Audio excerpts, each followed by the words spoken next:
Konnichiwa मिन्ना-सान। तो देखिए ज़्यादा टाइम तो मैं वेस्ट नहीं करूँगी, बट एक बेसिक चीज़ है, जैसा मैंने इंट्रोडक्शन में आपको बता ही दिया कि आज आप क्या देखेंगे, क्या चीज़ सीखेंगे। अभी रिसेंटली मैंने वीडियो जो अपलोड करी थी उससे भी आपको बहुत कुछ होपफुली सीखने के लिए मिला होगा, तो मुझे लगा क्यों ना और थोड़ा डिटेल में जाके मैं आप लोगों को समझाऊँ या बताऊँ, जिससे कि अगर आप ज्वेलरी मेकिंग के बिज़नेस में जाना चाहते हैं तो आपको एक बेसिक थिंग्स पता चले कि यस आपके पास ये चीज़ कुछ कंपलसरी होनी ही चाहिए इन योर स्टॉक। तो आज का वीडियो भी वही है कि किस तरह से आप अपना ज्वेलरी बिजनेस स्टार्ट करेंगे और सक्सेसफुली स्टार्ट करेंगे विदाउट एनी टेंशन। तो चलिए शुरू करते हैं हमारी आज की वीडियो। यहाँ पे मेरा जो भी सामान रखा है उसमें सबसे पहले मैं आपको बड़ी बड़ी चीज़ें बताती हूँ जो बहुत ज़्यादा ही इम्पॉर्टेंट होती हैं ज्वेलरी मेकिंग के लिए। सबसे पहली चीज़ क्या है? सबसे पहली चीज़ है हमारे पास टूल्स। अगर देखिए नॉर्मल आप सभी को पता है, अगर आपके पास टूल्स नहीं होंगे तो आप ज्वेलरी बनाएंगे ही कैसे? तो यहाँ पे मैं इंट्रोडक्शन दूंगी मेरे टूल्स का। जो मैं टूल्स यूज़ करती हूँ उसमें हमारा ये आता है प्लायर, इसको हम पकड़ भी बोलते हैं, ठीक है। ये प्लायर होता है और इसको हम इस तरीके से होल्ड करते हैं बेसिकली। यहाँ पे इसका जो सरफेस होता है वो इस तरीके का फ्लैट होता है। ओके ये इस तरीके का फ्लैट होता है सरफेस। मैं इसका सेकंड पार्ट भी लेकर आऊँगी जिसमें मैं आपको बताऊँगी कि इन जो टूल्स होते हैं उसको कैसे कैसे यूज़ करना होगा आपको। तो ये हमारा होता है प्लायर, बहुत इम्पॉर्टेंट रोल प्ले करता है ये हमारा ज्वेलरी मेकिंग में। देन उसके बाद हमारा होता है ये nose plier. Nose in the sense कि आप देख ही रहेंगे कि ये जो है इस तरीके से आगे जो इसका बेस होता है, यहाँ पे देखिए ये जो इसका बेस है ये कुछ इस तरीके का राउंड राउंड शेप का है, पूरा राउंड राउंड होता है। ये क्या होता है, लाइक आपकी लॉरियल्स होती हैं, फ्यूज़ वायर जो होती है लॉरियल्स, वो आपको क्या कहते हैं अगर बनानी है तो उसमें बहुत यूज़फुल एक रोल जो होता है वो प्ले करता है ये। इसके अलावा अगर आपको बैंड करना है आई पिन, हेड पिन, उसके लिए भी बहुत यूज़फुल होता है ये। तो ये राउंड के लिए बहुत यूज़फुल होता है, लाइक अगर आपको आई पिन हेड पिन को ऊपर से टर्न करना है तो उसके लिए बहुत यूज़फुल होता है। तो ये है हमारा नोज़ प्लायर। इसके बाद थर्ड आता है हमारा कटर। ये जो कटर होता है ऊपर से कैंची की शेप का होता है, आपको मैं खोल के दिखाती हूँ। ये देखिए इस तरीके से कैंची की शेप का होता है। हमारी नॉर्मल सीज़र जो होता है वो भी इसी तरीके की होती है।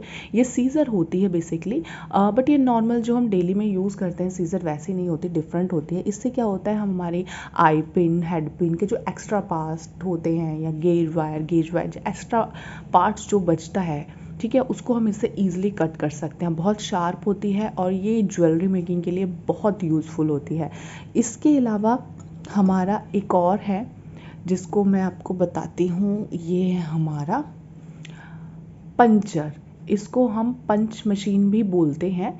इससे क्या होता है, जब अगर आप कुंदन में वर्क करते हैं, ठीक है, कुंदन में वर्क करते हैं तो आपके पास ये वाला प्लायर होना चाहिए, क्योंकि कभी कभी होल्स जो होते हैं वो बंद होते हैं, बहुत सारी हैंगिंग्स होती हैं, कभी कभी होल्स उनके बंद होते हैं, तो उनको फेंकने की बजाय ये एक प्लायर होता है पंच, इससे हम उसको प्रेस करते हैं होल को इस तरीके से।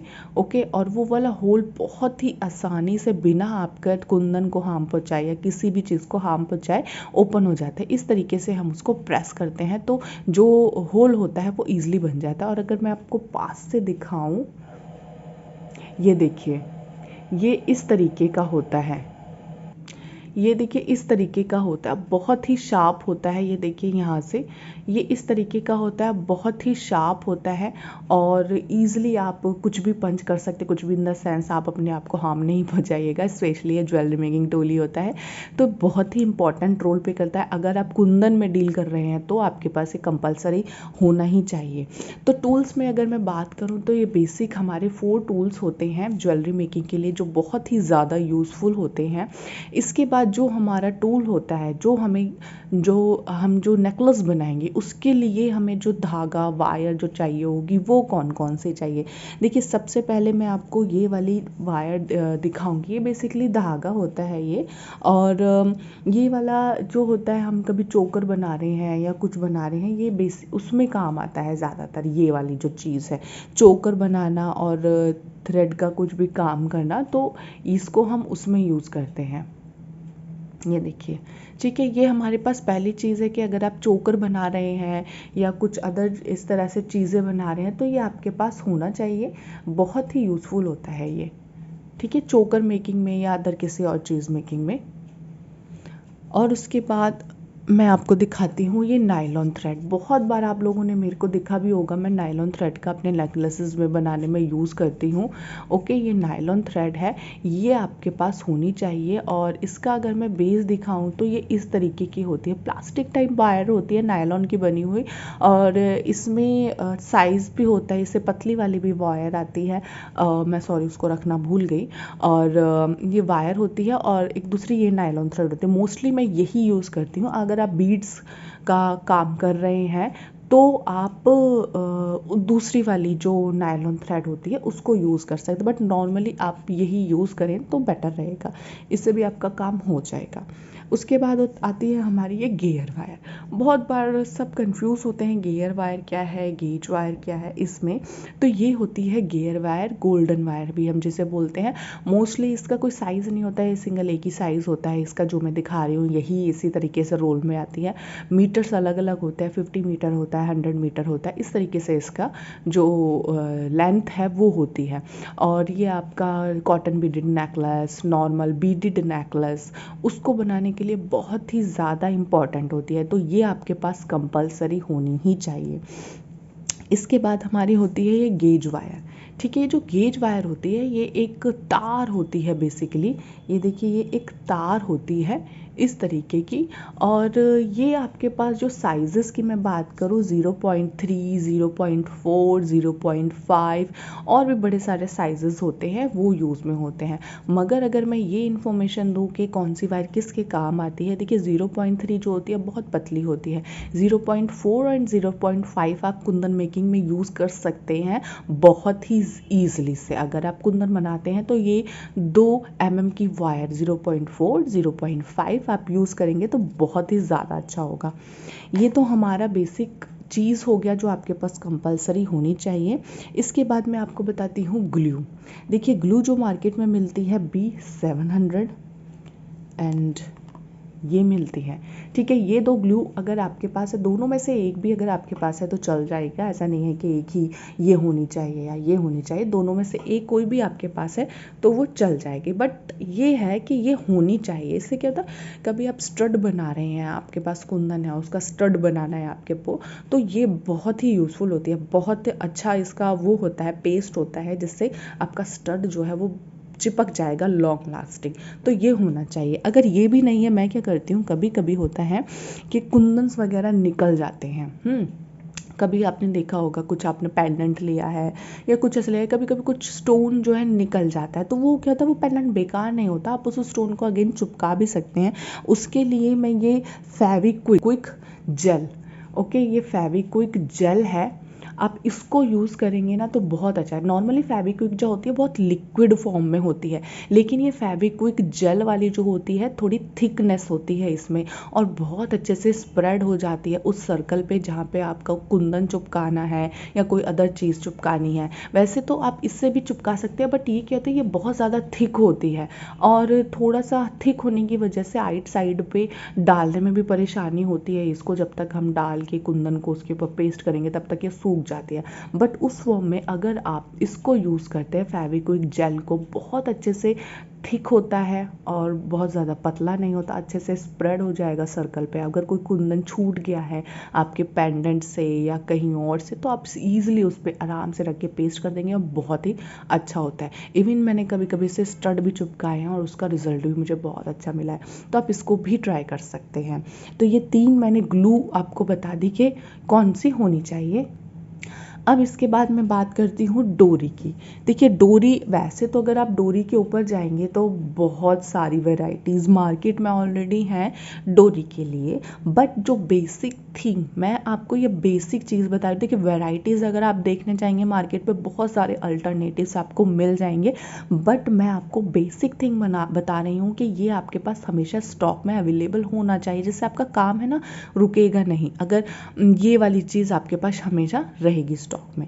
देखिए डोरी भी आपके पास एक तो ये होती है हुक वाली, ठीक है, ऐसी हुक वाली, और दूसरी होती है नॉर्मल, जो इस तरीके से बस हैंग कर देंगे, ओके, इस तरीके से हैंग कर देंगे, और एक ये होती है हुक वाली। तो ये दोनों ही तरह की डोरी आपके पास होनी चाहिए, बहुत ही अच्छा रहता है, क्योंकि कभी कभी कुछ पेंडेंट होते हैं कि खाली हम नेकलेस बनाते हैं लाइक चोकर, उसमें हुक वाला ही अटैच कर देते हैं तो हमारा काम बन जाता है। बट अगर आप बीडेड नेकलेस बना रहे हैं और कॉटन का कोई बीडेड नेकलेस बना रहे हैं तो उसमें हमारी नॉर्मल प्लेन डोरीज जो होती है वो यूज़ में आती है। तो देखिए अब मैं आपको बताती हूँ कि ज्वेलरी मेकिंग के लिए आपको बेसिक एलिमेंट्स जो होते हैं वो कौन कौन से चाहिए होते हैं उसमें, और कौन कौन सी वैरायटीज़ होती है। और वैरायटीज़ के लिए तो देखिए आप बहुत सारी देख सकते हैं, कोई वो नहीं है। बेसिकली ये होते हैं कनेक्टर्स, और कनेक्टर्स किस यूज़ में आते हैं वो मैं आपको बताती हूँ। कनेक्टर्स जो होते हैं, जब भी आप कोई double layer, single layer, triple layer, multi layer necklaces बनाते हैं, उसमें ये होल्स होते हैं जिसमें से आप आपकी जो गियर वायर होती है या फिर गेज वायर होती है या फिर आपका नायलॉन थ्रेड हो, धागा हो, कुछ भी हो, इन्हीं में से पास करके उसको लॉक करते हैं, तब वो मल्टी लेयर बनती है। और ये इस तरीके से आप देख सकते हैं जो कनेक्टर्स होते हैं। बेसिकली ये होता है आपका एक कनेक्टर जिसको हम बोलते हैं, मेरे बहुत सारे ट्यूटोरियल्स में आप लोगों ने देखा भी होगा, मैं ये वाला यूज़ करती हूँ। इसका जो स्पेशलिटी ये होती है, इसमें जो होल्स होते हैं ना ये ऊपर की साइड होते हैं, और ये वाला आपका 5 लेयर है, ये अगर आपको 4 लेयर बनाना है उसके लिए, ये 3 लेयर बनाना है उसके लिए, इसके अलावा 7 लेयर का भी होता है। और ये वाले जो कनेक्टर्स होते हैं ये बेसिकली बीच बीच में लगाने के काम आते हैं, जिससे आपका नेकलेस अगर आप थोड़ा सा मतलब कि इधर उधर भागने वाला नहीं बना चाहते, एक स्ट्रेट लाइन वाला बनाना चाहते हो, तो उसमें इस तरह के कनेक्टर जो है आप यूज़ कर सकते हो बीच में सेंटर में लगाने के लिए। बट अगर आपको जॉइंट करना है तो उसमें आपको इस तरह के कनेक्टर्स को यूज़ करना पड़ेगा। तो ये बेसिक कनेक्टर्स हैं जो आपके पास आपके स्टॉक में होने चाहिए if you want to start your jewellery making business, okay. So अब मैं आपको एक और चीज़ बताती हूँ अबाउट दिस। ये देखिए आपका जब आप इयररिंग बनाते हैं, जो स्टड होते हैं, ठीक है, उसका आपके पास ये 2 साइज़ हमेशा मार्केट में अवेलेबल होंगे। एक तो देखिए ये वाला, ये बड़ा होता है, और ये होता है, और ये होता है छोटा। आप साइज़ ही देख रहे होंगे कि एक बड़ा है एक छोटा है। ये आपके पास इस तरीके की होनी चाहिए, डिपेंड करता है कि आप कैसा चाहते हैं, जैसा चाहते हैं उसी के अकॉर्डिंग आपके पास ये स्टड जो है अवेलेबल होना चाहिए। साथ ही साथ इसका बैक लॉक भी होना चाहिए इस तरीके का। इसमें भी आपको वैरायटीज़ मिल जाएगी, कुछ बीच में मेटल का लगा हुआ भी होता है और कुछ सिंपल इस तरह से प्लास्टिक का भी होता है, बट आपके पास ऐसा प्लास्टिक का आपके स्टॉक में होना ही चाहिए। वैरायटीज़ आप जितनी मर्जी ऐड कीजिए, बट ये बेसिक है जो आपके पास आपके स्टॉक में होना चाहिए, ओके। इसके बाद मैं आपको बताती हूँ कैप्स। देखिए जो कैप्स है ये हमारा जो बीडेड नेकलेस होते हैं उसमें ऊपर और नीचे बीड्स में अटैच करने के काम आती है, और बहुत ही सुंदर प्रिटी बीड्स लगती है अगर आप पर्ल यूज़ कर रहे हैं स्पेशली। ये एक मेरा छोटा साइज़ है, एक ये वाला बड़ा साइज़ है, ठीक है। ये 2 साइजेस मैं आपको दिखा रही हूँ। ये इसीलिए दिखा रही हूँ कि वैसे तो देखिए कितना भी आपके पास हो हमेशा कम ही रहेगा, बट ज्वेलरी मेकिंग में कैप्स आपके पास कोई से भी साइजेस का, बट एक वैरायटी ज़रूर ऐड करके रखिए आप अपने स्टॉक में, बहुत काम आती। कभी आप बीड्स नेकलेस बना रहे हैं और पार्टी वेयर टाइप में बनाना चाहते हैं सिंपल बीड्स, तो उसमें ये अटैच करके आप बनाएंगे ना, बहुत सुंदर लगेगा। और इसके बाद हम बढ़ते हैं हमारी जंप रिंग्स पे। ओके देखिए जंप रिंग्स का हमेशा दो साइज़ में आपको दिखाती हूँ, एक big jump ring and small jump ring. ये दोनों ही साइजेस आपके पास आपके स्टॉक में होना बहुत ही अच्छा रहेगा अगर ये दोनों ही साइजेस आप अपने स्टॉक में रखते हैं तो। ये नॉर्मल हैंगिंग्स के लिए, अटैच करने के लिए, ये भी आपका जब आप ज़्यादा लॉरियल्स लगा के अटैच करना चाहते हैं उसके लिए दोनों काम में आती हैं, तो ये दोनों ही होनी चाहिए आपके पास। अब हमारे पास आती है हमारी आई पिन्स। तो देखिए आई पिन जो है, आप साइज़ भी देख रहे होंगे, दोनों का जो है अलग अलग ही साइज़ है, एक बड़ा है एक छोटा है। छोटी और बड़ी आई पिन, आप मैं हमेशा बोलती हूँ कि आपके पास आई पिन का, हेड पिन का, सबका दो साइजेस होना चाहिए। वो क्यों बोलती हूँ, वो इसीलिए ही बोलती हूँ कि कभी कभी होता है कि हमें कट नहीं करना पड़ता। हमारी जो स्मॉल आई पिन में यहाँ पर ना बीड डाल के उसको ऊपर से फोल्ड कर सकते हैं, ईजिली हैंग कर सकते हैं। बड़ा आई पिन जो होता है उसको हम, कोई बड़ा बीड होता है उसमें यूज़ कर सकते हैं, डिपेंड्स करता है आपके ऊपर। बट स्टॉक में अगर आप दोनों रखेंगे तो बिलीव में आपका टाइम बहुत ज़्यादा सेव होगा, कोई भी नेकलेस या डिज़ाइन बनाएंगे उसमें, ठीक है। उसी तरीके से हमारी आती है ये head pin. Okay, head pin में भी देखिए मेरे दो साइजेस हैं, ये स्मॉल है और बिग है, एंड दोनों ही बहुत काम में आते हैं। आपने देखा ही होगा मेरे ट्यूटोरियल्स में, स्मॉल आई पिन मैं ज़्यादा यूज़ करती हूँ जब भी मुझे बीड्स को ऊपर से फोल्ड करना होता है तो, ठीक है। तो ये दोनों ही आप अपने स्टॉक में अभी की अभी रखिए। ओके, सो इसके बाद देखिए मैं आपको लॉक्स बताती हूँ। जो लॉक्स हैं मेरे पास वो 3 तरह के हैं। ये 3 तरह के लॉक होते हैं। ये होता है हमारा घड़ी आंकड़ा, ये होता है हमारा लॉक, और ये होता है हमारा एस हुक। ओके, आपने बहुत बार मार्केट वाले में देखिए ज़्यादातर मांग टीका या किसी उसमें यूज़ करते हैं।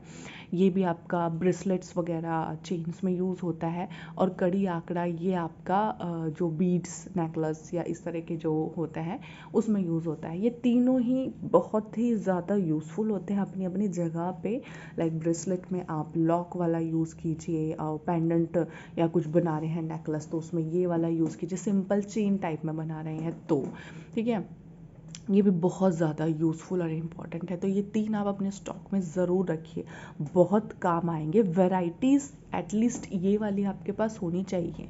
ओके, अब अगर मैं हुक हैंगिंग्स की बात करूं, ठीक है, हैंगिंग्स भी देखिए बहुत इंपॉर्टेंट होते हैं। कभी आप हुप इयरिंग्स बना रहे हैं, हैंगिंग वाला बना रहे हैं, बीडेड नेकलेस अगर आपने बनाया है तो बीड्स में क्या होता है, अगर आप इस तरीके का ही हैंगिंग जो है यूज़ करते हैं, बेसिकली आजकल ये दोनों टाइप की हैंगिंग जो है यूज़ में आ रही हैं। तो अगर आपके पास ये नहीं भी हो तो चलेगा, बट ये आपके पास कंपलसरी होनी चाहिए। बहुत बहुत बहुत काम में आती है आपको इयरिंग्स बनाने के लिए। ओके, सो ये दो चीज़ और मैंने हैंगिंग्स की बता दिया आपको। अब हमारी आती है लॉक बीट। देखिए लॉक बीट के लिए ये होती है लॉक बीट। ओके, ये बहुत ही छोटे छोटे, और लॉक बीट जब भी आप लें तो देखिए इस तरीके का फ्लैट सरफेस वाला ले। ये आप देख रहे होंगे कितने प्यारे एकदम फ्लैट फ्लैट टाइप के हैं, ठीक है। ये फ्लैट सरफेस वाला आप लॉक बीट लें, क्योंकि ये बहुत अच्छे से प्रेस हो जाते हैं, ईजिली प्रेस हो जाते हैं, आपको कोई मेहनत एक्स्ट्रा नहीं करनी पड़ती है इसमें। इसके अलावा कनेक्टर के लिए कभी कभी लॉक होता है ना, हम ये वाला हुक भी यूज़ कर सकते हैं। मैंने अपने एक ट्यूटोरियल में इसको यूज़ करना भी बताया है कि ये भी एक होता है हुक या लॉक जिसको हम प्रेस करते हैं। ये कांटे से जो बने हैं ना, इन कांटों को हम प्रेस कर देते हैं और ये लॉक हो जाता है और बहुत ही मजबूत भी होता है। तो ये मैं वैरायटी आपको दिखा रही हूँ, अगर आपके पास ये नहीं है तो भी चलेगा, बट ये बहुत ज़्यादा कंपलसरी, ये आपके पास होना ही चाहिए। ये नहीं है चलेगा, बट ये होना चाहिए। ओके, सो इसके अलावा एक और चीज़ है, ये होती है हमारी फ्यूज़ वायर। ओके, ये फ्यूज़ वायर होती है, आप देखेंगे इसके ऊपर और नीचे दोनों साइड एक छोटा सा ये राउंड राउंड सा बना हुआ है। इसी को हम हाफ करके अपना नॉर्मली यूज़ में लेकर आते हैं। ये फ्यूज़ वायर भी आपको आपके स्टॉक में अवेलेबल रखना पड़ेगा, जिससे कि आप जब मर्जी इसको यूज़ कर सकें। सो बेसिकली देखिए मेरी ये ऑल ओवर ही इन्फॉर्मेशन थी जो मुझे आप लोगों को शेयर करनी थी कि कौन कौन सी टूल्स वैराइटीज़ आप लोगों के पास होना चाहिए। होपफुली आप लोगों को ये क्लियर हुआ होगा, बट स्टिल अगर कोई डाउट है या कुछ है तो आप मुझसे पूछ सकते हैं। मैं ट्राई करूँगी उसे as soon as possible solve करने के लिए। और कोई क्वेरी होती है या कुछ होता है तो again you can contact me, and बने रहिए मेरे साथ। मिलते हैं मेरी नेक्स्ट वीडियो में। Bye, sayonara.